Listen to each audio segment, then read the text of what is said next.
I'm here to introduce David Churchill from Memorial University, who has been working on the StarCraft competition for a rather long time now. I forget the exact number of years. You weren't quite there at the beginning, Dave, I don't think, but did you take over from the second year onward? Is that right? Yeah, I competed in the first year, but then started running it in the second year. Competed in the first year and started organizing there after that. So David is here to tell us about the latest edition of the StarCraft competition, and please take it away. All right, I'm going to try and share my screen here.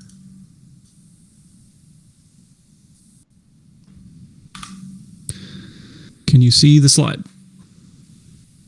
Looks good, yes. Perfect. All right, so I'll keep this short and sweet. The 2021 competition ended a few days ago. It ended the same morning that I had to present the results for the workshop, so that was a bit of a struggle to get the results in time, but it worked out.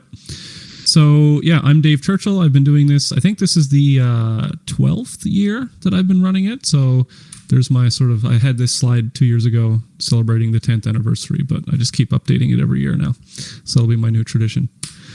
If you want to look at any of the results in real time, they were released for the workshop a couple of days ago. So StarCraftAICompetition.com, then you click on results and files and you can just click through there, or here's a direct URL. So the tournament format for the game, we played the full game of StarCraft Brood War, as always. So we have the Fog of War enabled, and we play the 1 versus 1 game format. So in StarCraft, you can play 1 versus 1, free-for-all with up to 8 people. You can play teams and stuff, but we stick to the traditional sort of competitive, or the human competitive format of 1 versus 1 games.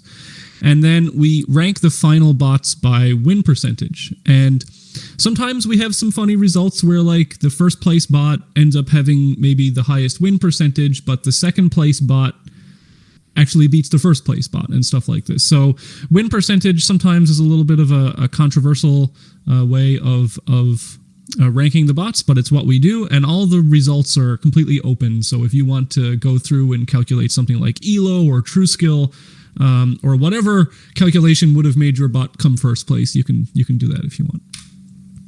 So the game rules that we employ, there's a 60-minute time limit for the game, and if it goes to the time limit, we tie break with the in-game score. You're not allowed to cheat or use well-known in-game glitches. So there's a list of glitches that we have that you're allowed to use and some that you're not allowed to use. And you're disqualified if any cheating is found. In the 12 years that I've been running, this has never actually come up except this year, where apparently in other competitions there was a glitch found that let you target something further away than normal. So we had to deal with the rules surrounding that. Also, something important is that this is a real-time strategy game, and so bots are penalized for slow computations. So there's a game lost if your bot goes over a computation limit. So for example, if your bot, I think if it spends 360 frames or 320 frames at more than 55 milliseconds per frame, something like that, is one of our time limits.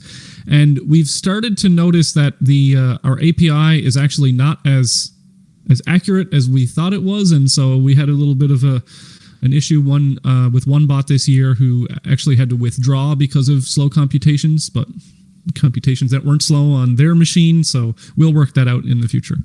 And we also have some file I.O. for learning. So that means that, let's say David Toohey entered a bot and he rushed me in the last round. Well, I can actually write that out to a file and have it in the next round, so if I see that this bot's name is David Toohey, I know he's a cheeser, so he's going to rush me again, so I'll put up some bunkers or something like that. And people ask, why not StarCraft 2? The answer to this used to be because it wasn't legal. However, now the answer is because I don't want to run it. There's lots of StarCraft 2 competitions out there that you can compete in, but it's just a lot of work for me, and I don't have that time anymore. But there is an API. So there's a StarCraft 2 API now where you can do machine learning. It has different feature layers, all that kind of cool stuff.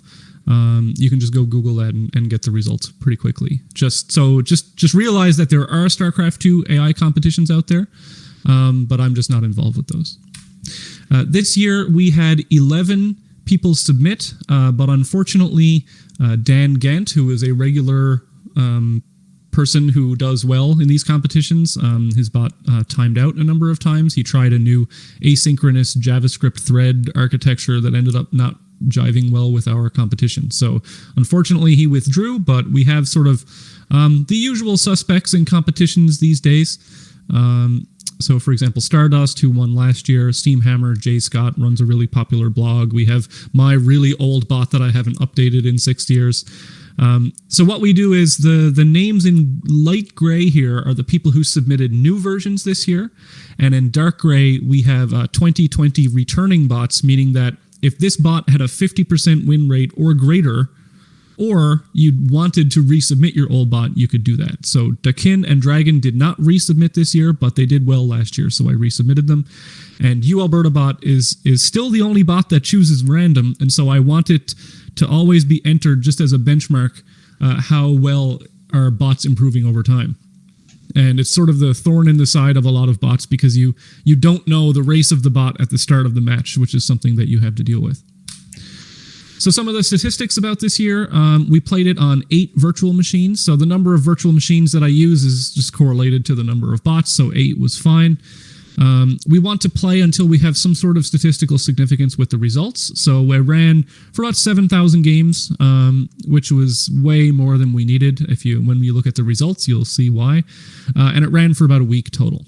So that was 1,350 games per bot, or 150 games per bot pairing, and we have 10 maps, so it's 15 games per bot pairing per map, which is a lot of games. So here's some statistics from previous competitions. If we look over the years, this is the total number of entrants. So this is sort of an interest over time graph in the StarCraft competitions. And you can see that the student StarCraft AI tournament, that is a very well-run, high production value, has a ladder that runs all year round. It accepts closed source entries that we don't.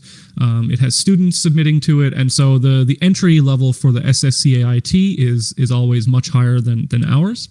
The AIIDE competition is kind of known for being the place to submit if you kind of only the stronger bots submit to our competition, where we run the most games to get significant results. But you can see this trend of sort of since the mid 2010s, sort of a declining number of entries for the competition. The total number of games played, we still play the most games of any tournament.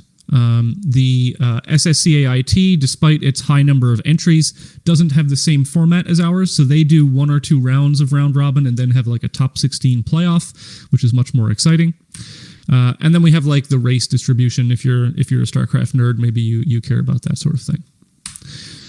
One thing that I always like to show is that there were no new bots in 2021 based off of UAlberta bot, but going back to 2010, which was the first competition where we submitted UAlberta bot, we sort of have this family tree of bots that have grown from an original ancient source code from 10 years ago. So I sort of selfishly like to show this because more than almost any of my research or the competition itself or doing well in the competition, it's just cool to see that your source code is still being used by people, I think, and that's not an opportunity that a lot of people get. So, for example, the winner last year, Stardust, was based on Locutus, loosely based on Locutus, the previous submission of the same author, which was based on Stormhammer, which was based on UAlberta bot. So there's this cool hierarchy of, or family tree of bots, if you will.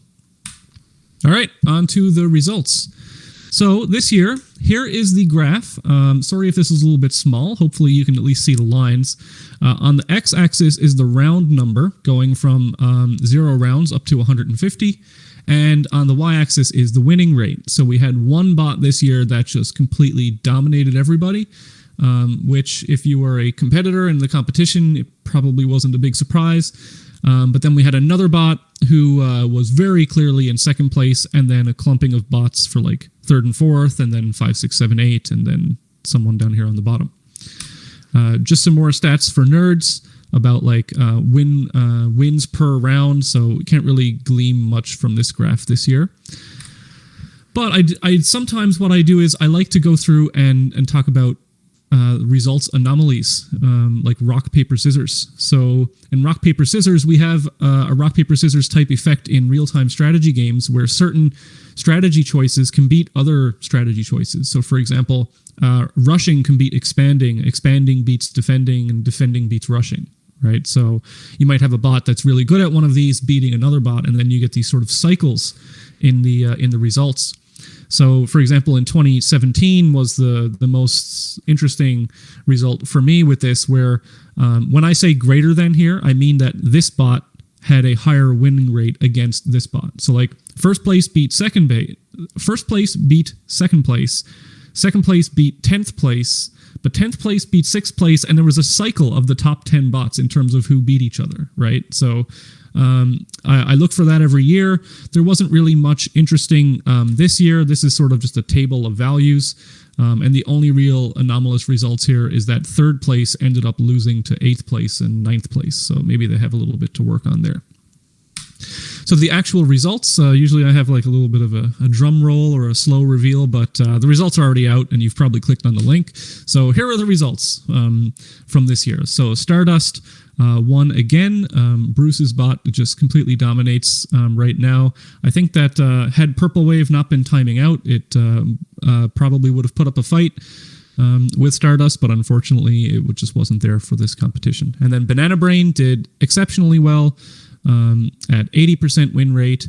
Then we had Dragon, who did well last year at 50%, and then Steamhammer had their best showing this year at just behind Dragon with 50% as well. And McCrave stayed in 5th place from the 2020 competition. So here is the full table of results. Just something that's interesting here is that you can see from the table of results, this is the average game time here in the middle. So you can sort of see the strategies manifest themselves in the game time. So for example, Alberta bot is my bot. That's just really cheesy attack as soon as possible bot. So that had a lower time than say Dragon, which gets to more mid game and late game units. We also still have some bots that are timing out and some bots that are crashing, but if you've ever tried to architect a StarCraft bot, it is as much a software engineering feat as it is an AI feat.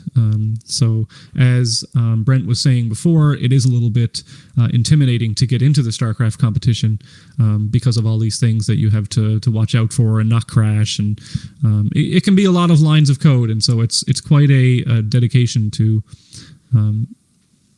actually compete in the competition. And as we see here, something that I'm proud of is Alberta coming last for, I think, the first time. So, like I said, this is the 2015 version of Alberta that has been re-entered 6 years in a row. So it's sort of the punching bag, and it still won 26% of games, which is way too high. So all the bots who lost to Alberta should go back and rethink their things. Okay. So first place, Stardust. I send out a survey every year to the authors of the bots to see sort of what they did. Unfortunately, I sent that out a bit too late this year, and some people have told me that Stardust has not changed a lot since last year. So this is the exact same survey from last year, just to sort of give you an idea of what Stardust did last year. And I hope this isn't too inaccurate, so apologies to Bruce if the bot has changed a lot this year, but this is what they told me for last year. So Bruce is a software engineer from Denmark. He had some previous results from his previous bot Locutus, and Stardust competed last year and won. 2 years total development time in Stardust, and about between 20 and 30,000 lines of code. So that's a pretty significant time investment. Stardust was inspired by the bot from 2 years ago called Locutus, but it is essentially a complete rewrite from the ground up. So Stardust apparently uses a fixed opening in each matchup with reaction based on what is scouting. So this is sort of the most human way of doing this, in my opinion. We have some bots like Alberta bot that just has like 10 different strategies that it can do, and sort of chooses one at random, sees if it works, and then uses something like UCB1 in future matches to say, oh, this worked last time against David Toohey, so maybe I'll do it again this time against David Toohey. Or, oh, I haven't seen Brent bot before, so maybe I'll try a random strategy against Brent bot. But Stardust actually has like a really solid strategy that it uses and then adapts mid-game to what it sees the opponent doing. So why does Stardust use Dragoons? Well, Dragoons are sort of the meta build for Brood War. They're just really, really strong units with a long range attack. And the thing about bots is that they have infinite APM, right? They can click as fast and as accurately as they want. And so using a long range attacker is a really strong strategy for a bot. In terms of the AI that it uses, it does some A-star for pathfinding, so some classical AI methods there. It uses influence maps for collision, ground threats, air threats, and visibility detection. It uses boids, I think, some sort of flocking for micro situations. It uses no machine learning or any online learning during games. I'm not sure if it did this year, but it didn't last year. And it uses a library, BWEM, for its map analysis. So some conclusions: we're still seeing a bit of an overall dip in registration and interest for the competition over time. I think a certain bot from a certain multinational company may have scared some people off or made them think that it was a solved problem. I'll get to that in a second. The top bots seem to be getting stronger. Stardust had the highest winning rate this year that we've ever seen. And I don't know. Unfortunately, I have not touched a line of code in StarCraft in the past 4 or 5 years, so I'm sort of just the bureaucrat at this point who runs the competitions and says the results. I wish I could state some more profound insights, but there are lots of insights coming. If you Google J. Scott StarCraft, you'll find Jay Scott's StarCraft blog, and that's the author of Steamhammer. And he takes the results and goes through and say how each bot worked, dissects them and their output files and their code, and it's a really great place if you really want more details about that.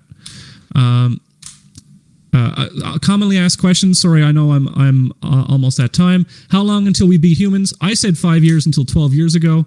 But I don't know. Maybe we will never beat the world's best humans. Computers cheat. They can click really fast. Yep. And they still haven't beat humans. But all these bots are rule-based. Yep. Go try writing your own and you'll see how hard it is and why rule-based is still being used. What about AlphaStar? Well, AlphaStar is really good and all, but it had a bigger budget than my university. So it's impossible to catch up, and machine learning is killing the planet. So let's not do that all the time. And thank you very much.